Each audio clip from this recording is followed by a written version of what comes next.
आज आपण शाही पनीर मसाला कसा बनवायचा ते बघणार आहोत. या पद्धतीने जर तुम्ही शाही पनीर मसाला बनवलात ना, तर मी 100% सांगते, तुम्ही बाहेर ढाबा, रेस्टॉरंटमध्ये जाऊन खाणं विसरून जाल. एवढं जबरदस्त शाही पनीर मसाला घरी बनवू शकता आणि खूप टेस्टी लागतं हे शाही पनीर मसाला. एकदम रिच टेस्ट आपण कशी आणायची आहे, ते आपण पाहणार आहोत आणि स्टेप बाय स्टेप मी तुम्हाला अगदी व्यवस्थित समजावून सांगणार आहे कसं बनवायचं आहे. तर आधी आपण घेणार आहोत टोमॅटो. एकदम मस्त असे लाल टोमॅटो घेतलेले आहेत बघा, त्यामुळे ग्रेव्हीला छान कलर येतो. तर इथे 5 टोमॅटो घेतले, 4 कांदे घेतलेले आहेत, काजू घेतलेले आहे इथे 10 काजू आणि त्यानंतर आपण यामध्ये घालणार आहोत 2 चमचे भरून हे मेलन सीड्स, खरबुजाचे बिया येतात ना त्या. आता याला आपल्याला भिजत ठेवायचं आहे. तर यामध्ये मी एकदम मस्त कडकडीत असं गरम पाणी घालून अर्धा तास आपण भिजत ठेवणार आहोत. गरम पाणी घातल्यामुळे लगेच भिजल्या जातात. जर तुम्हाला टाईम नसेल तर आधी भिजत घालून ठेवलं तरी चालेल. आता कांदा आणि टोमॅटोची आपण पेस्ट करून घेऊया. हे बघा, कांदा टोमॅटोची मस्त एकदम जेवढी बारीक पातळ एकदम बारीक जेवढी पेस्ट करता येईल ना तेवढे करायची आहे. आणि त्यानंतर इथे मी घेतलेलं आहे दही अर्धा कप आणि हे काजू आणि मेलन सीड भिजल्या याची पेस्ट बनवून घेऊया आपण. आता काजू आणि मेलन सीडची ही पेस्ट तयार झालेली आहे. तर आता आपण यामध्ये खडे मसाले घालणार आहोत. तर ते खडे मसाले कुठले आहेत ते बघूया.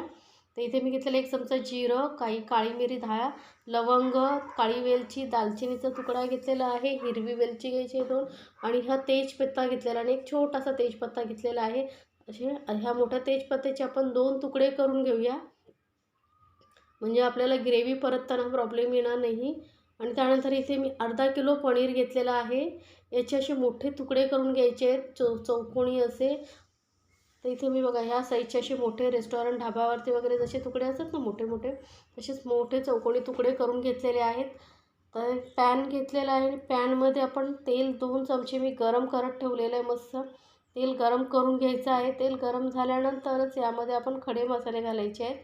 तर 2 चमचे तेल चांगलं मस्त तापलेलं आहे. त्यानंतर आपण यामध्ये खडे मसाले घालून घेऊया. खडे मसाले 1 मिनिटभर आपण परतून घ्यायचं आहे.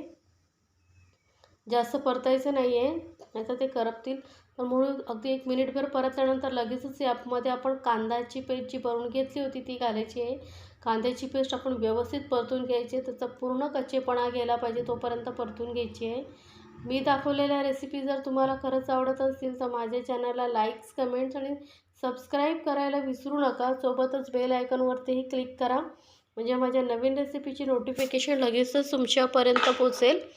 आता कांदा मस्तपैकी परतून घ्यायचा आहे पूर्ण तेलामध्ये व्यवस्थित. आता आपण याला कवर करून 1-2 मिनटं वाफ देऊन घेऊया, म्हणजे कांदा परतला जाईल, छान शिजला जाईल. तर 2 मिनटं झालेली आहेत, बघूया आपण. तर बघा कांदा मस्त शिजला गेला आहे. बाजूने बघा तेल थोडं सुटलेलं आहे, म्हणजेच आपला कांदा व्यवस्थित परतला जातो आहे. आता कांदा थोडा परतून झाल्यानंतर यामध्ये आपण घालणार आहोत काजू आणि खरबुजाच्या बियांची जी पेस्ट बनवून ठेवली होती ना ती घालून घ्यायची आहे. आता कांदा आणि आपण खरबुजाच्या बिया एकत्र घातल्या नाही परतल्या, कारण कांदा आणि खरबुजाच्या बियांना परतायला वेगवेगळा टाईम लागतो. कांद्याला थोडा टाईम जास्त लागतो, म्हणून कांदा आधी व्यवस्थित परतून घ्यायचा. त्याच्यानंतरच 1-2-3 मिनटानंतर आपण काजूची पेस्ट घालून घ्यायची. आता यालाही आपण कवर करून परत 2 मिनटं शिजवून घेऊया. तर आता 2 मिनटं झालेली आहेत. मस्त ग्रेव्ही आपली परतली गेली आहे. जेवढं व्यवस्थित तुम्ही ग्रेव्हीला परताल ना तेवढंच तुमच्या ग्रेव्हीला छान असा टेस्ट येणार आहे. त्यामुळे परतताना अगदी हे करायचं नाही, घाई करायची नाही, व्यवस्थित परतत राहायचं आहे. त्यानंतर इथे मी पाव चमचा घातले हळद आणि 2 चमचे घातलेले आहेत मस्त काश्मीरी लाल मिरची पावडर. यामुळे कलर खूप छान येईल ग्रेव्हीला, म्हणून आपण व्यवस्थित काश्मीरी मिरची पावडर घालून आता परतून घ्यायचं आहे. कलर बघा मस्त चेंज होत चाललेला आहे. तर आता परत आपण याला झाकून 2 मिनटं परत शिजवून घेऊया. तर आता 2 मिनटं झालेले आहेत बघा. ग्रेव्हीला बघा बाजूने तेल सुटलेलं आहे, म्हणजेच आपली ग्रेव्ही छान परतली गेली आहे. आपण हे शाही पनीर मसाला बनवतो आहे, त्यामुळे ग्रेव्ही व्यवस्थितच परतली गेली पाहिजे आणि एकदम कमी गॅसवरती. आता यामध्ये मी घातलेली आहे टोमॅटोची पेस्ट आणि आता टोमॅटोची पेस्ट घालून परत आपण व्यवस्थित परतून घ्यायचे आणि परत आपण याला व्यवस्थित परतल्यानंतर झाकून शिजवायचं आहे 2 मिनटं. तर याला मी परत आता झाकण ठेवून कवर करून आपण 2 मिनटं परत शिजवून घेऊया.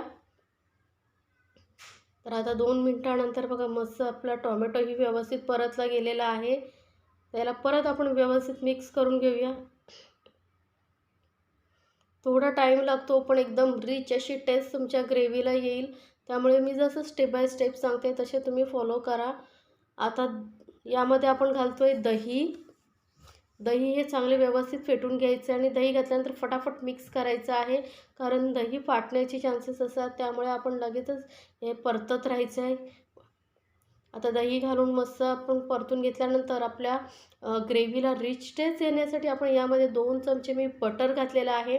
बटरऐवजी तुम्ही दुधावरची मलाई असते ना तीही घालू शकता, किंवा जर तुम्हाला मावा आवडत असेल तोही घालू शकता. आणि आता आपण घातलेलं आहे स्वादानुसार मीठ आणि धने पावडर घातलेली 1 चमचा. आणि आता परत आपण अर्धा चमचा असं कसुरी मेथी मी थोडी अशी हाताने गरम करून क्रश करून घेतलेली आहे. ती पावडर अशी अर्धा चमचा घातलेली आहे. आता कसुरी मेथी वगैरे घालून आपण व्यवस्थित परतून परत झाकून 2 मिनटं वाफ देऊन घेऊया. 2 मिनटानंतर बघा मस्त परत आपली ग्रेव्हीला ते मस्त असं तलंग सुटलेला आहे. व्यवस्थित आपली ग्रेव्ही परतली गेलेली आहे. तर यामध्ये आता आपण पाणी घालत नाही आहोत. तर 1 कप मी दूध घालते आहे.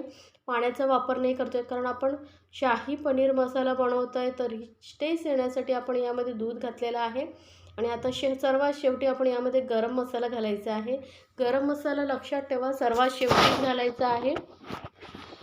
गरम मसाल्याचा जो फ्लेवर असतो ना तो लास्टपर्यंत टिकून राहतो ग्रेव्हीमध्ये, म्हणून सर्वात शेवटीच यामध्ये गरम मसाला घालायचा आहे. गरम मसाला घालून मिक्स केल्यानंतर आपण यामध्ये पनीरचे तुकडे घालून घ्यायचे आहेत.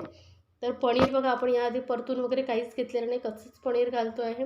आणि मस्त असं पनीरमध्ये पूर्ण फ्लेवर उतरण्यासाठी आपण परत मिक्स करून याला झाकून 2-4 मिनटं आपण परत वाफ देऊन घेणार आहोत. म्हणजे जे सर्व मसाल्यांचा फ्लेवर आहे तो पनीरमध्ये उतरला पाहिजे.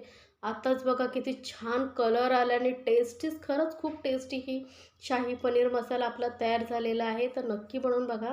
आता मिक्स करून आपण परत याला 3-4 मिनटं एकदम कमी गॅसवरतीच वाफ देऊन घ्यायची आहे.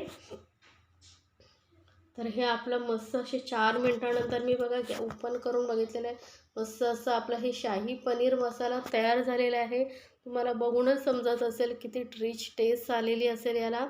तर नक्की बनवा आणि मला कमेंट्समध्ये सांगायला विसरू नका. तर हे मस्त असं हे आपलं शाही पनीर मसाला तयार झालेला आहे. अगदी किती सोपं आहे बघितलात ना. घरच्या घरी मी तुम्हाला स्टेप बाय स्टेप कसं बनवायचं ते सांगितलेलं आहे. तुम्ही याच पद्धतीने करून बघा. वरून थोडीशी मी कोथिंबीर घातलेली आहे आणि आपला हे शाही पनीर मसाला सर्व करण्यासाठी तयार झालेला आहे. गरमागरम नान बरोबर किंवा पराठ्याबरोबर तुम्ही खाऊ शकता. एकदम जबरदस्त टेस्टी असा ही शाही पनीर मसाला बनवा आणि मला कमेंट्समध्ये नक्की सांगा.